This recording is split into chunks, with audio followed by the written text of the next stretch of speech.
What's up everybody? Gen X Dividend Investor here. In this video I'm going to show you the scariest stock chart you've ever seen, something which should turn you into a dividend investor if you aren't already one. I'll also share my thoughts on the dividend irrelevance theory, and we'll discuss some other valuable topics, so I recommend you watch from start to end. And unless you're a big meanie, then please hit the thumbs up button, subscribe if you haven't yet, and click the bell notification. Now in my last video I talked about the lost decade, which was the period of time from 2000 to 2013 when the stock markets remained under their dot-com peak. That was a harsh period to be investing as a non-dividend investor, since dividends were basically your only returns, broadly speaking. Imagine investing for 13 years and still seeing your portfolio down. I mean, these days people get testy if they're down for a few months, let alone for over a decade. But investors in solid dividend companies were making cash the entire time the markets were falling. And if you think a down market is bad, well, it only gets far worse when you factor in inflation. There actually was a period of time of around 60 years where your portfolio would have been down when you account for inflation, something no one talks about. Again, dividends would have helped a ton, but most people unfortunately aren't focused on dividends. A key takeaway from this video is that there have been, and will most likely be, many years and even decades where your portfolio will be dropping due to markets and inflation, thus I argue that you need dividends. Okay, let's start with a stock chart that you have seen before, which is the last 100 years of the Dow. Now I normally prefer using the S&P 500, but since it only formalized in 1957 and I want to use stock market data older than that, I figured I'd just use the Dow. Anyways, this chart for the stock market is kind of what you'd expect, right? I mean, it starts low and goes up. Stocks only go up, right? On the left side, you can see the Dow was at 343 before the Great Depression in 1929, and on the right side, we see that the Dow is around 33,000. Looking back over the years, you can see that the Dow fell around the year 2000 in the dot-com crash, and then it started climbing until it fell around 2008 in the financial crisis. Then we had a huge bull market after 2008 until around 2022, when things started falling again. And to ensure that we're all on the same page about inflation, let's do a quick example to understand how it kills your buying power. So for example, in 1939, a pound of red delicious apples were about 5 cents. In 2022, a pound of red delicious apples were about $1.31. So prices for apples went up around 2,500% in the last 80 years, which means apples had an average inflation rate of around 4.5% per year. Captain Obvious says that the buying power of your dollar goes down as inflation goes up, which also means that a portfolio that is worth, let's say, 20 grand in 1900 would have way more buying power back then than a portfolio of 20 grand in 2022. Okay, with that understanding, now let's look at a Dow chart that's been adjusted for the inflation we've had over the last century. Still looks reasonable, right? I mean, it still trends up and to the right. But let's zoom in a bit on this inflation-adjusted Dow and cherry pick some dates to make a point. Let's go from the Great Depression until around 1991. And this is the chart that I find scary. In 1929, before the Great Depression, the Dow was at 345, which is 64.25 when adjusted for inflation. And then around 60 years later in 1991, the Dow was only at an inflation-adjusted 61.39. Let that sink in for a bit. Over 60 years, your portfolio would have effectively lost buying power. 60 years. Here's an investment calculator that shows you what I mean. If you had invested $10,000 in the Dow in 1928, then 60 years later in 1988, your $10,000 would only be worth $9,339 when adjusted for inflation, which is an annualized return of minus 0.1% per year. What happened to stocks only go up? A minus 0.1% annualized return for over 6 decades? What happened to the market averaging 10% return a year? Now, of course, I'm cherry-picking dates to make the point that stocks don't always just go up, but it's important to understand both how inflation eats into your returns as well as how even long-term investors can get screwed without dividends. Now, here's what happens if you look at dividends over that time frame. This is another calculator for the Dow, which shows both inflation and dividends. So we can see that from 1929 to 1988, while adjusting for inflation, the Dow had a minus 0.38% annualized return like we expected. But if we had been reinvesting dividends, we would have seen a 4.4% annualized return above inflation. It's logical if you think about it. If the market stays flat over a start and end date, then your buying power if you sold your portfolio at the end date would be less than your buying power at the start date, assuming inflation keeps going up over time. But if your portfolio's dividend growth rate beats out the average growth rate of inflation, even if the market stays flat for 100 years, then your buying power keeps increasing. Heck, even if your dividend growth rate is lower than inflation, you will still be getting cash flow from your dividends, which is more than the people who are holding non-dividend stocks would be getting. For reference, from 1960 to 2021, the average inflation rate in the US was 3.8% per year. So if you had a higher portfolio dividend CAGR than 3.8%, then your dividends buying power would have kept growing faster than inflation. My portfolio has about a 6.5% dividend CAGR, which is fairly conservative. The younger you are, the higher I'd expect your portfolio's CAGR to be, assuming you're in the stage of your life where you're mostly focused on growing your net worth and are more open to risk as opposed to being more conservative and focused on preserving your net worth. TLDR, the worse the market does, the more you want dividends. Which also means that I bet you many dividend stocks will underperform in bull markets, especially the low beta ones. Again, that makes sense that you lose less in down markets and you gain less in up markets. If you're young, you generally tend to prefer higher beta stocks because you want to gain more in up markets and you have time to deal with losing more in down markets, whereas as you get older you tend to care more about losing less in down markets. And as I've said in the past, the pain from loss is about twice as bad as the good feelings you get from things going up. Of course, remember that dividends aren't guaranteed, though historically dividend aristocrats and kings have been growing their dividends. Anyways, now let's not cherry pick dates. Officialdata.org found that if you invested $100 in the S&P 500 at the beginning of 1900, you would have almost $10 million at the end of 2022, assuming you reinvested all the dividends, and thus your return would be almost 10% per year, which is the figure people normally quote. But if you adjusted for inflation, then you would end at $277,000, which would have been a 6.7% annualized return. Still good, but nothing like $10 million. So dividends are key, and inflation impacts you more than you realize, and thus the 10% annualized return that people like me often quote doesn't include the downward impact that inflation has. Dividends are clearly integral to long-term returns. Hartford Funds found that from 1930 to 2021, dividends accounted for 40% of the total return of the S&P 500. The worse the stock market does in a particular decade, the more dividends were responsible for total returns. So for example, in the 1940s, dividends were an astounding 67% of total return. Or to say that differently, from 1940 to 1950, capital appreciation of your stocks was 33% of your return and dividends were 67%. Are you sure dividends are irrelevant? In the 1950s, dividends were 30% of total return. In the 1960s, dividends were 44% of total return. In the 1970s, dividends were 73% of total return. 73%, incredible. In the 1980s, dividends were 28% of total return. In the booming 1990s, dividends were only 16% of total returns. And then in the crappy decade of 2000 to 2010, Hartford Funds didn't list dividend total return because the overall market return in that time frame was so bad, but S&P Global said that dividends were 68% of total returns in that decade. My experience investing through those time frames were part of the reason why I came to appreciate dividends so much, because as the market went to crap about me, my dividends kept shining brightly. From 2010 to 2020, dividends were 17% of total return. And when we look at broad time frames, i.e. from 1930 to 2021, dividends were 40% of total return. In fact, Hartford Funds found that going back to 1960, 84% of the total return of the S&P 500 can be attributed to reinvested dividends. That's insane, and thus it's hard for me to say that dividends are not material and relevant. The CFA Institute found that, quote, the contribution of dividends to total returns for stocks is formidable. For example, the total compound annual return for the S&P 500 index with dividends reinvested from the beginning of 1926 to the end of 2018 was 10%, as compared with 5.9% on the basis of price alone. Again, this speaks to how material and important and relevant dividends are. Here's a chart Hartford put together showing that if you'd invested $10,000 in the S&P 500 in 1960 and not reinvested your dividends, your portfolio would have ended at $795,000. But if you had reinvested your dividends, you would have ended at almost $5 million. Note they didn't count for inflation. So if times are bad, dividends become even more important, but in good times you can still see how they're important. Like right now, a bunch of experts are saying we're probably in a recession, and some are saying we might go into the biggest depression of our lives. If that happens, then the stock market could once again stay below our recent peak for years or even decades.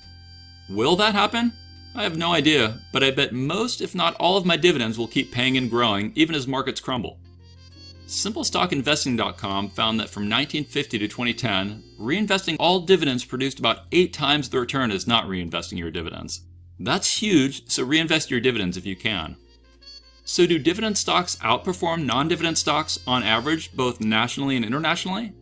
Well, RBC Capital came to the conclusion that dividend stocks outperform non-dividend stocks over the last 35 years in Canada. S&P Global also found that dividend stocks outperformed non-dividend stocks on average. They said, In addition to constituting a meaningful portion of total return, numerous academic studies have shown that dividend payers tend to outperform non-dividend payers across market cycles and offer higher risk-adjusted returns. Our comparison of the performance of the S&P 500 dividend payers versus non-payers reveals a similar story, aka dividend stocks outperform non-dividend stocks and dividends are a key part of your returns. Ned Davis Research and Hartford Funds analyzed the S&P 500 from 1973 to 2021. They found that companies that started paying dividends or that grew their dividend had the best returns in the market at a 10.68% annualized return. The next best were companies that just had a dividend with a 9.6% annualized return. Then were companies which had dividends but weren't changing them at 7.08% annualized returns.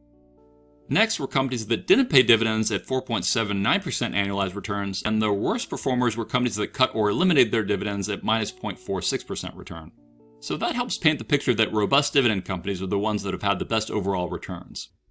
Ned Davis also said that if you'd invested $100 in 1973 based on the previously mentioned categories, then your $100 grew to about $14,000 by 2021 for dividend growers and initiators, versus only $989 for non-dividend stocks. And in a study examining 60 years of historical returns, Green Rock Research found that dividend payers in the S&P 500 outperformed the broader S&P 500 index by 2.2% per year. Over those 60 years, a $10,000 investment in the S&P 500 would have grown to $4.2 million. The same investment in the dividend payers would have grown your initial investment to $13.5 million.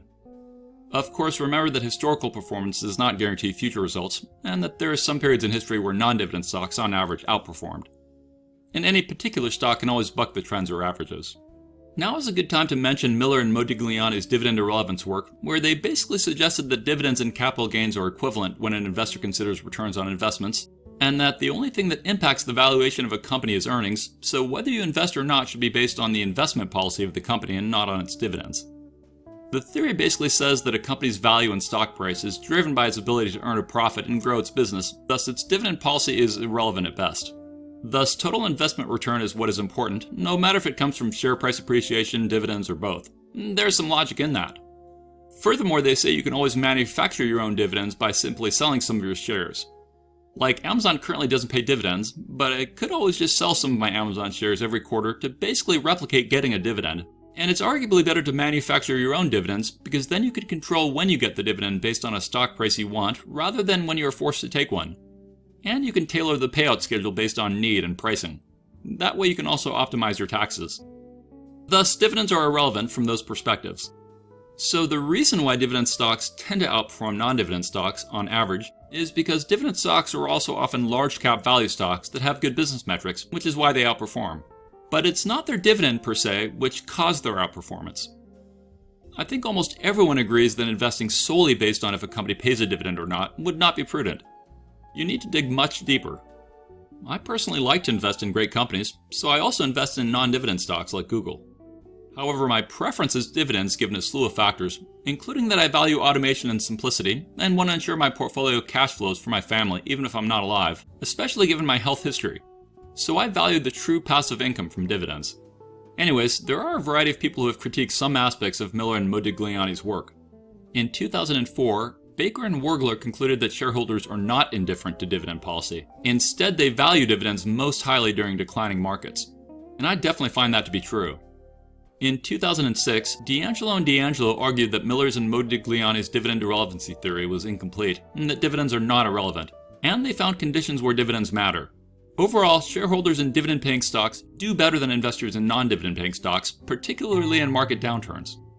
In 2010, Fuller and Goldstein supported and augmented the findings of D'Angelo and D'Angelo, where they concluded dividends do matter to shareholders, but more in declining markets than advancing ones. Dividend-paying stocks outperform non-dividend-paying stocks by 1 to 2% more per month in declining markets than in advancing markets. These results are economically and statistically significant. And then I just saw an article published recently by world-renowned Wharton School finance professor Jeremy Siegel, where he said that dividend stocks are the best way for investors to cope with inflation, something that is near and dear to our hearts right now, and thus that's why he said that investors will be seeking dividend stocks in 2022. Does it matter that a professor at one of the best business schools in the world is a fan of dividend stocks? For some, yes, for others, no. I also found an article today in Fortune that Siegel argued that some dividend-producing stocks may begin to look attractive to investors as valuations fall and investment options remain limited. He said history shows that dividends move with inflation, so you're still getting a real return. Goldman Sachs analysts recently argued that dividend stocks may present value moving forward. They said, dividend stocks look particularly attractively valued in our view. Dividend stocks typically outperform in environments of elevated inflation. In addition, dividends currently benefit from the buffer of strong corporate balance sheets. Okay, so a logical question is, why do dividend stocks tend to outperform non-dividend stocks? Well, I found this paper from a Morgan Stanley analyst who said, in my 35 years as an investment professional, I've read most of the seminal works, studies, and academic research papers on investing. There is a large body of academic research that shows a long-term historical trend of dividend stocks beating non-dividend stocks. He concluded that there are three main reasons why dividend stocks tend to outperform non-dividend stocks. Number one, dividend stocks often have higher quality earnings, i.e. you can't fake cash. Basically, in the short term, it can be easy for management to make profits on the income statement appear higher or lower than they are. And that is where dividends come to the rescue. One thing you cannot fake is cash. When a company mails you a dividend check, that money is yours. Number two, dividend yields can support a stock during a market crash. During major stock market meltdowns, strong dividend stocks tend to hold up much better than non-dividend paying stocks due to yield support. Imagine that you have two stocks. The first is one of the most financially sound companies in the world, but doesn't pay a dividend. The second is the same size as the first and is also financially sound, but pays a dividend that is about a 2.75% yield. Imagine the stock market collapses and both your stocks are down 50%. Your second stock is still paying you dividends. That means the dividend yield is now 5.5%. If you had to sell shares, which would you give up first? The stock that pays no dividend or the second one that does? Most people keep the stock that pays them dividends, and the lower the stock goes, and thus the higher the yield goes, the more investors tend to flock to it, again assuming it's a strong company. And the more that investors flock to it, the more that it stabilizes price and yield. The third main reason that dividend stocks tend to outperform is that there is pressure on management to be more selective about uses of their cash. When a firm has to send 30% to 50% of earnings back to the owners as dividends, it imposes discipline. It is one of the psychological restraints that are responsible for the superior returns generated by dividend stocks over long periods of time. Charlie Munger once commented that, following his and Warren Buffett's death, the quickest way to solve Berkshire Hathaway's capital reinvestment risk would be to put out most of the earnings as a dividend. That way their management can't screw up what it doesn't control, i.e. when companies give cash to shareholders, it puts the control in shareholders' hands to decide what to do with it. Anyways, another interesting counter-response to the dividend irrelevance theory is Gordon and Lintner's bird in hand theory. The bird in hand theory is based on the classic saying that a bird in hand is worth two in the bush. Basically, it's saying that dividends are bird in hand because the cash is in your pocket, whereas the potential for stock prices going up, which may or may not happen, is the two in the bush. Various other academics have concluded that Modigliani's and Miller's conclusions concerning dividend irrelevance may be wrong in the real world due to faulty assumptions they made when they crafted their theory. For example, their theory assumes personal and corporate income taxes don't exist, but of course they do exist. You can find videos that tell you about how bad the taxation of dividends are, because first companies are getting taxed and then you are when you get the dividend, and to top it off you can't really even control when you get your dividends. But I live in a world where I personally can make over $100,000 a year of qualified dividends in a taxable account as a married couple and pay no federal income taxes on it. So I find the taxation on qualified dividends awesome, but unfortunately taxation is bad on people who have to have a job, which I luckily don't have to have. Speaking of taxation, another theory to be aware of is called tax preference theory, aka tax aversion theory. It's basically saying that investors will optimize their investing, at least to some degree, to minimize their taxation. Of course, it's also good to be aware that historically dividends were taxed at higher rates when Miller and Modigliani constructed their theory. But the Bush Tax Relief Act in 2003 cut the taxes on dividends, and that's not even including the fact that you can always hold dividends in retirement accounts to avoid taxes. Bottom line, while it can be useful to hear varying perspectives from academics and statisticians and financial analysts and random YouTubers, the most important thing to me are my actual results over the decades, and for me dividends matter. I read that only 1% of people retire in their 40s or sooner, and I attribute me being part of that 1% because of my dividends. Could I have done it other ways? Maybe. There are an infinite number of ways to achieve your goals. I want to be clear that I'm not saying if you invest in dividends you'll retire early.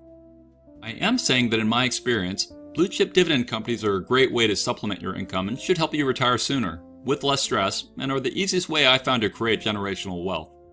I've now been retired for almost 2 years due to using dividends to pay all my expenses, such as my mortgage and my gas bills and my groceries and my healthcare and such.